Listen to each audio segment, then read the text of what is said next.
Brought to you by Penguin.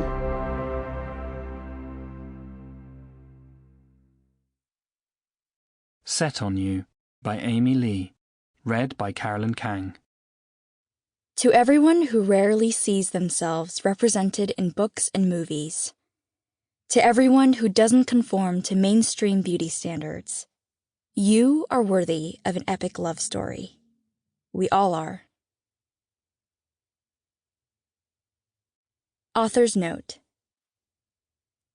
Dear Reader, I can't thank you enough for choosing my debut romantic comedy, Set on You, as your next read.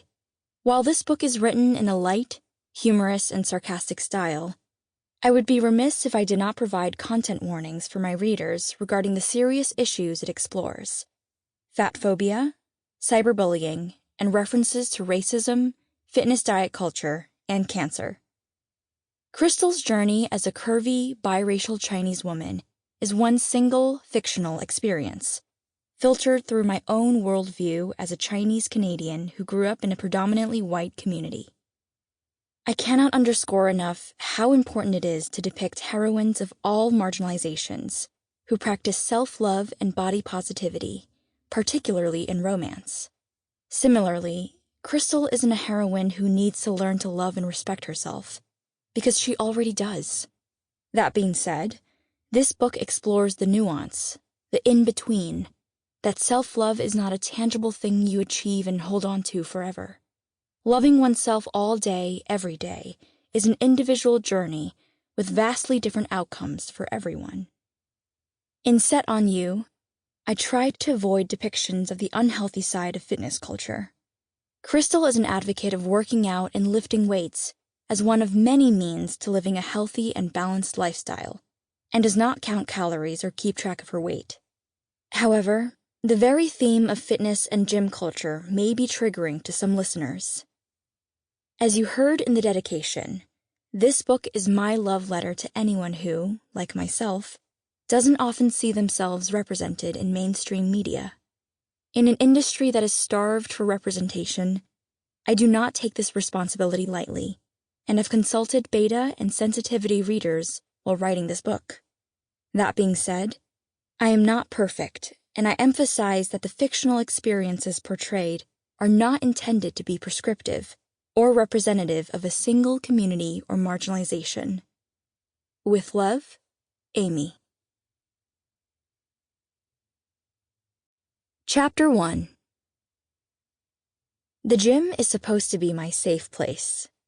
The place I de-stress, re-energize, and ponder random wonders and mysteries like, how was I delusional enough to think I could rock a middle hair part circa 2011? That's why I'm equal parts horrified and appalled that my Tinder rebound, Joe, has sprung onto the treadmill to my right.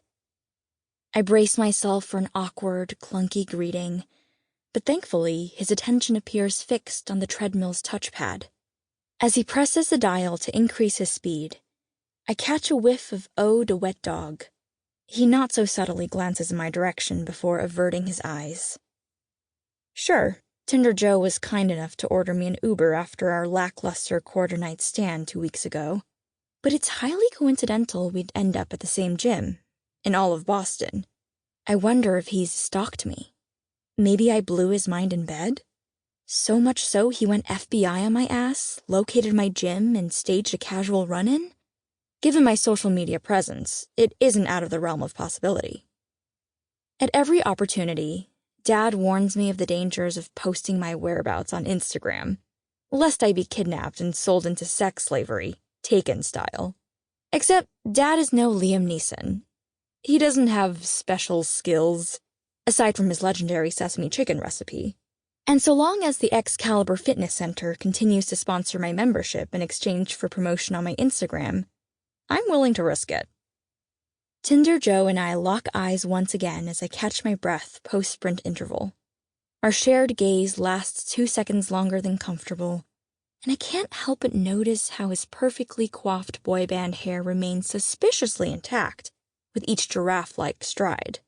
Whether he stalked me here or not, my first instinct is to Sample complete. Ready to continue?